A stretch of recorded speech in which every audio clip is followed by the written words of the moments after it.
I'm a 30-year-old woman, and I've spent most of my life trying to untangle myself from my older sister Anna's shadow. Anna, who's 5 years older than me, has always been the golden child, or at least, that's what she wants everyone to believe. For as long as I can remember, she's had a knack for twisting reality to suit her narrative. Now, she's taken it to the next level with a memoir that's filled with lies about our childhood, and I'm done staying quiet about it. Growing up, our household was a mess. Our parents were neglectful at best, and at worst, they were completely absent. They were the kind of parents who'd disappear for days without telling us where they were going. Bills went unpaid, food ran out, and Anna and I were left to fend for ourselves. Anna was 15 and I was just 10 when Child Protective Services finally stepped in. I remember sitting in our living room as a caseworker told us we couldn't stay there anymore. Anna cried and begged them to let us stay together, but the caseworker said she was too young to take care of me. That's how I ended up in temporary foster care for 6 months, while Anna stayed with some relatives. Fast forward a few years, and Anna started rewriting history. She began telling people that she practically raised me on her own. According to her, she was the brave older sister who stepped up when our parents failed us. She claimed she was the one who made sure I went to school, had food to eat, and stayed out of trouble. In reality, Anna spent most of her time hanging out with friends, partying, or blaming me for things I didn't do. I wasn't raised by Anna, I raised myself. I worked hard to build a life for myself. I got through high school, paid my way through college by working 2 jobs, and now I have a stable career. I didn't get here because of Anna, I got here in spite of her. Meanwhile, Anna has always been more concerned with her image. She's the kind of person who needs constant validation and she'll do whatever it takes to get it. That's probably why she decided to write a book. A few weeks ago, Anna announced on social media that she was publishing a memoir called Raising My Sister, A Journey of Love and Sacrifice. She posted a dramatic video of herself holding the manuscript and talking about how much it meant to her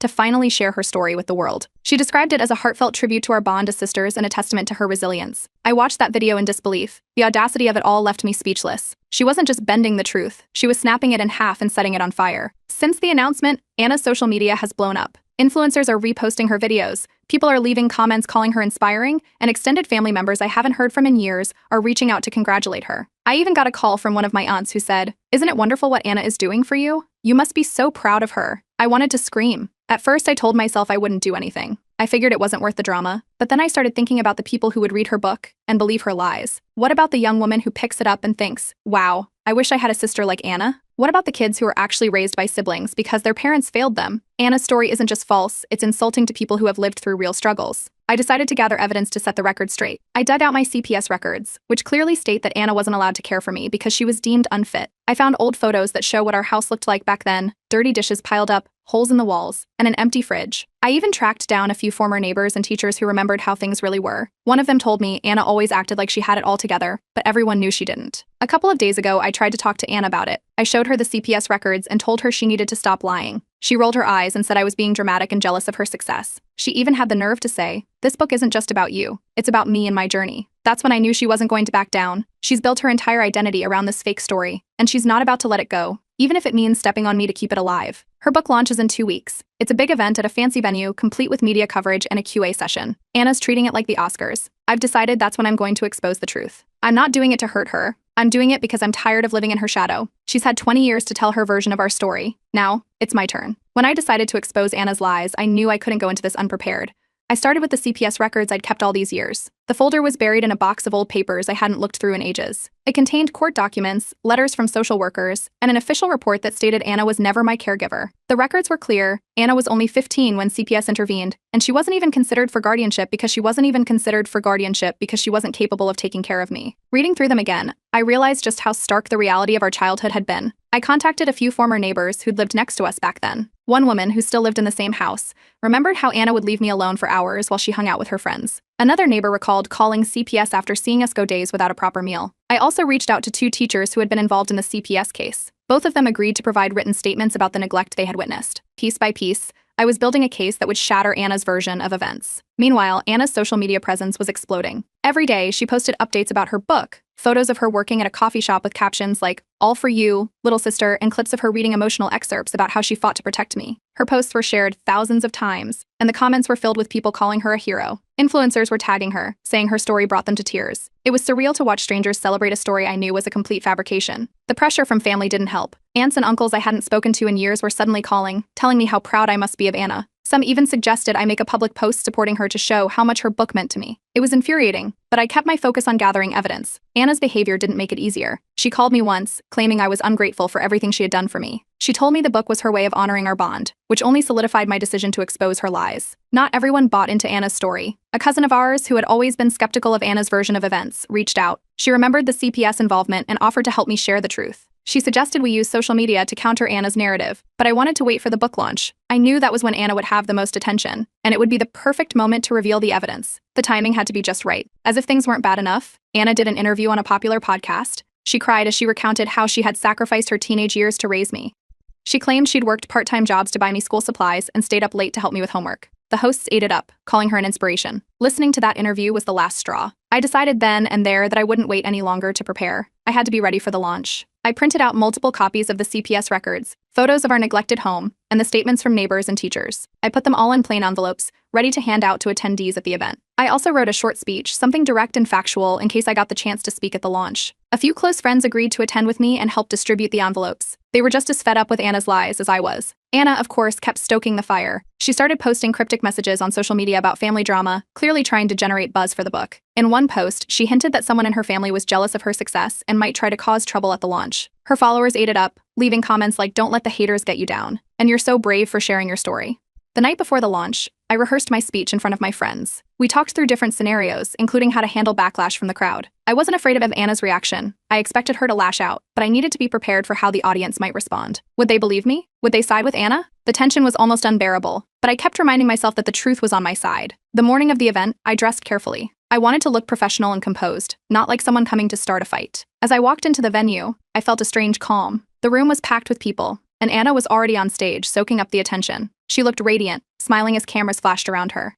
It was clear she thought this was her moment. What she didn't realize was that it was about to become mine. The venue was even more over the top than I expected. It was a spacious hall with glittering chandeliers, a stage set up with Anna's book cover as the backdrop, and rows of neatly arranged chairs filled with her supporters. There were catering tables with expensive hors d'oeuvres, a photographer snapping pictures of every detail, and a group of influencers live streaming the event. Anna was the star of the show, surrounded by people clamoring to get a selfie with her or have their copy of the book signed. She was in her element. As the event began, the room fell silent. A host took the stage to introduce Anna, gushing about her resilience and the beautiful story she had shared with the world. Then, Anna walked up, looking poised and confident. She launched into an emotional speech about how hard her life had been, claiming she had sacrificed everything to raise me. She described late nights teaching her little sister to read, and how she'd worked odd jobs to make sure I had food to eat. Her voice broke as she talked about how much she loved me, and the audience gave her a standing ovation.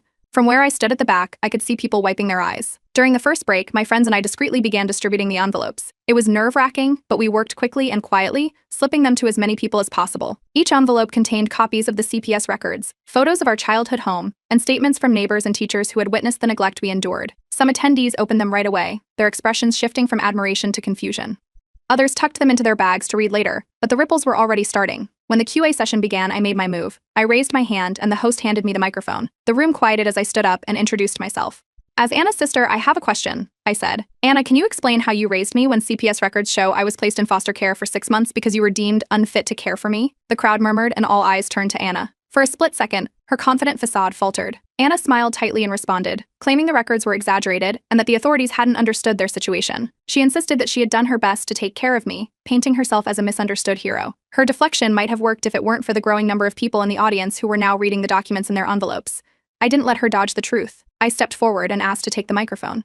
The host hesitated, but the crowd was already buzzing with curiosity. Reluctantly, he handed it to me. Standing in front of everyone, I laid out the facts. I explained how CPS had removed me from our home due to neglect, how Anna was never my caregiver, and how she had rewritten our childhood to make herself look good. I pointed to the documents in the envelopes as proof, encouraging people to read them for themselves. The room erupted. Gasps and whispers filled the air as people flipped through the papers. A reporter in the back stood up and asked Anna if the CPS records were real. Anna's face turned red as she stammered, insisting that the documents were misleading and taken out of context. But the damage was done. People were questioning her story, and the once supportive crowd was now divided. Anna's voice rose as she accused me of ruining her big day. She called me jealous and bitter, claiming I had falsified the records to discredit her. But her anger only made her look defensive, and the reporters in the room began peppering her with questions about the inconsistencies in her story. Her perfect image was crumbling right in front of everyone. As the tension in the room reached its peak, I decided it was time to leave. I had said what I needed to say, and the truth was out there. I handed the microphone back to the host and walked out, my friends following close behind. Outside, I could still hear the chaos inside the venue as Anna tried to regain control of the narrative. By the time I got home, videos of the confrontation were already circulating online. People were sharing clips of my speech, the CPS records, and the audience's reactions. The comments were a mix of shock, support, and disbelief. Some people defended Anna, calling me a liar, but many more were beginning to see through her facade. Anna posted a tearful video later that night, claiming she was the victim of a family betrayal. She said she was heartbroken that I would go to such lengths to tear her down and accused me of trying to destroy her career. But the evidence was too strong to ignore. More and more people were sharing the documents and discussing the discrepancies in her memoir. The tide was turning. Over the next few days, Anna's credibility took a major hit. Her loyal supporters started asking questions, and the positive reviews of her book were replaced with critical ones. Even some of our relatives, who had been so quick to congratulate her, began reaching out to me, apologizing for believing her lies. It was clear that Anna's perfect image was starting to crack, and there was no going back. After the book launch fiasco, the fallout was swift and messy. Our family was completely divided. Some relatives sided with Anna, still clinging to her narrative despite the evidence I'd presented. They claimed the CPS records and other proof were taken out of context or said I should have handled the situation privately. Others, however, reached out to me, apologizing for believing Anna's lies for so long. One of my uncles admitted he had always been suspicious of her stories but didn't want to rock the boat. It felt like the family had split into two camps, and the tension was palpable in every interaction. Meanwhile, Anna's public image took a nosedive. The glowing reviews for her book were quickly replaced by scathing ones, with readers calling her out for fabricating her story. Refund requests flooded the publisher, and several bookstores pulled her book from their shelves. On social media, people were tagging her in posts questioning her integrity, and the hashtags associated with her memoir were now filled with memes mocking her claims. It was clear her heroic older sister image was falling apart. Anna's publisher issued a statement a few days later, distancing themselves from her. They claimed they had no prior knowledge of the inaccuracies in her memoir, and announced they would be halting all future print runs. This was a huge blow for Anna. Without the backing of her publisher, she lost the platform she had worked so hard to build. She tried to spin it, posting on social media that the memoir was inspired by true events rather than a literal account.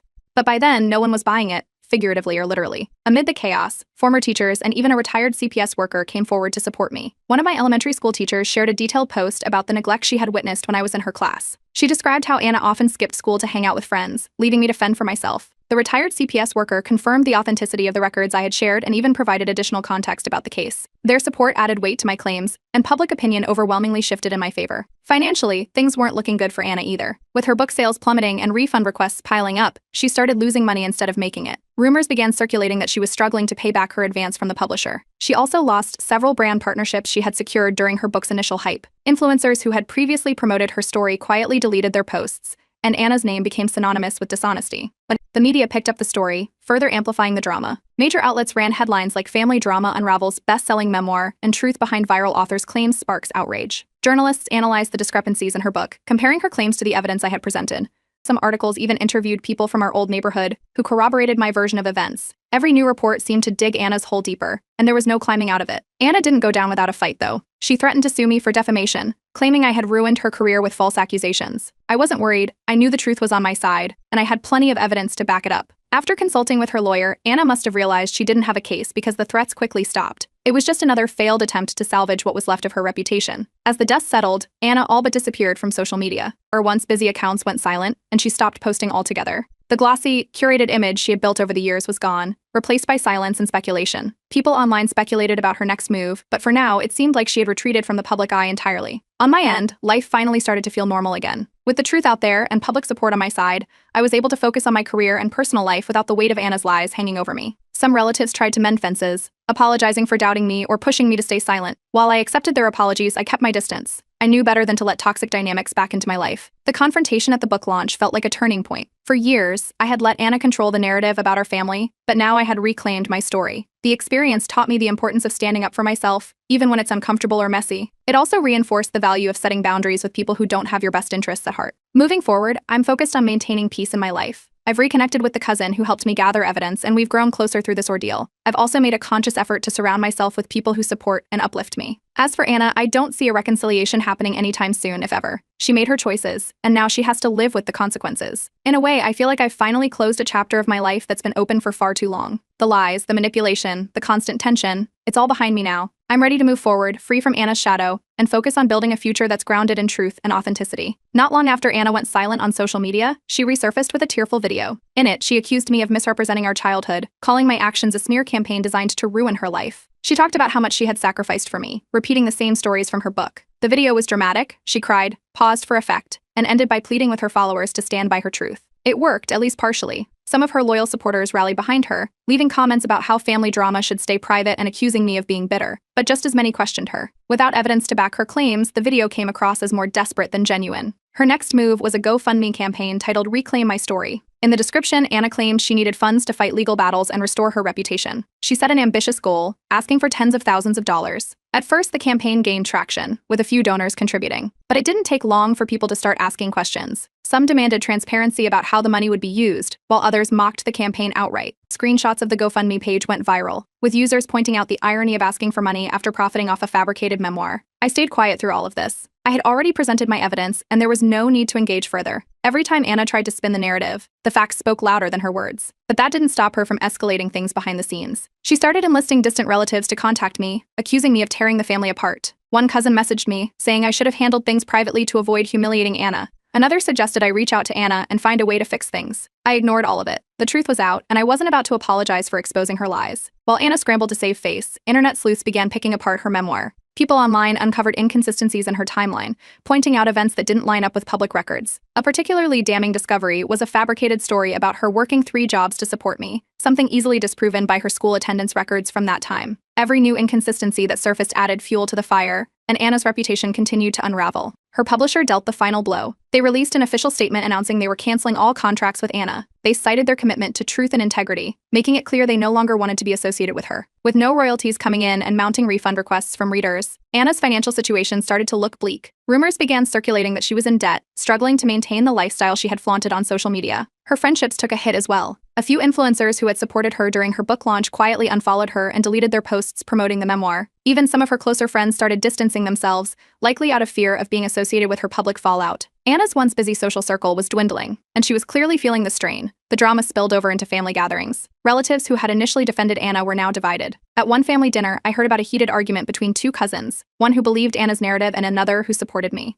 It seemed like every event turned into a debate about who was in the wrong. Some blamed Anna for lying, while others accused me of taking things too far by going public. I kept my distance from the drama, focusing on my own life instead. A small group of Anna's remaining supporters started trolling me online, leaving hateful comments and sending me nasty messages. It was annoying but not surprising. I ignored them, knowing they were clinging to a version of Anna that didn't exist. Meanwhile, new evidence surfaced that strengthened my case. A former CPS worker anonymously confirmed the accuracy of the records I had shared. Their statement was picked up by several media outlets, adding even more credibility to my claims. Investigative journalists began publishing deep dives into the whole situation. Articles with titles like The Fall of a Memoir Star and How a Viral Author Lost Her Credibility detailed Anna's lies and the fallout that followed. They included interviews with people from our childhood, adding context to the neglect we had experienced. The coverage left no doubt about the truth, and Anna's reputation was all but destroyed. While all this was happening, my career took an unexpected but welcome turn. My boss called me into a meeting to discuss a promotion. They acknowledged how I had handled the situation with Anna, saying it showed resilience and integrity. I accepted the promotion, feeling like it was a sign that things were finally turning around for me. Anna has been completely silent online for weeks now. Her GoFundMe campaign failed,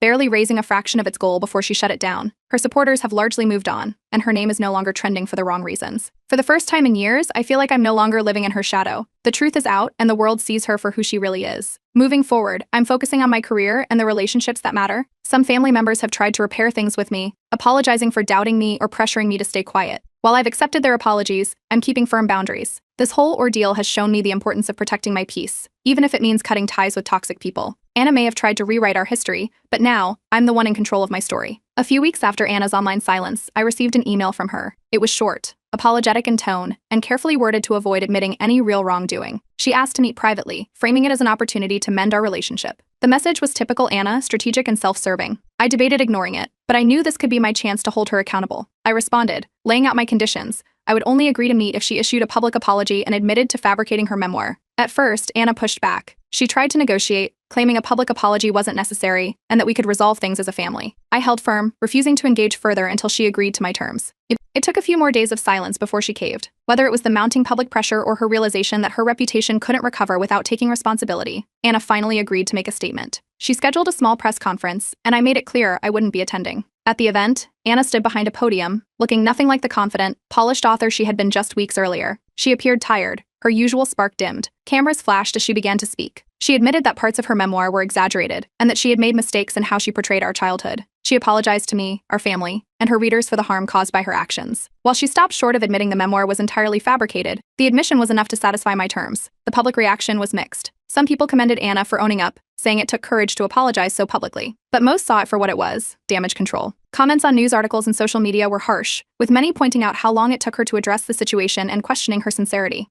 The apology did little to repair her image, and in some ways, it only made her look weaker. Following the press conference, I released a brief statement of my own. I expressed relief that the truth was finally out, but made it clear that I had no intention of rebuilding a relationship with Anna. I emphasized the importance of honesty and accountability, stating that while I had no ill will toward her, I needed to prioritize my own peace. It was the final word I planned to have on the matter. Some relatives tried to intervene, suggesting family therapy sessions to heal the wounds. I politely declined. My focus was on moving forward, not revisiting the past. I didn't see the point in sitting in a room with people who had ignored the truth for so long, only to demand reconciliation now that it suited them. I wasn't bitter, I was just done. Unable to face the community she had built her image around, Anna quietly relocated to another city. She took on a low-profile job unrelated to her previous ambitions, staying far away from the public eye. Rumors swirled about her struggles, with some saying she had downsized to a small apartment and others claiming she was still trying to pay back the advance from her publisher. Whatever the case, Anna had clearly stepped back from the life she had once flaunted so proudly. Within our family, the dynamic shifted. For years, Anna had dominated every conversation, her narrative dictating how others viewed me and our shared history. Now, there was a noticeable change. People were more cautious,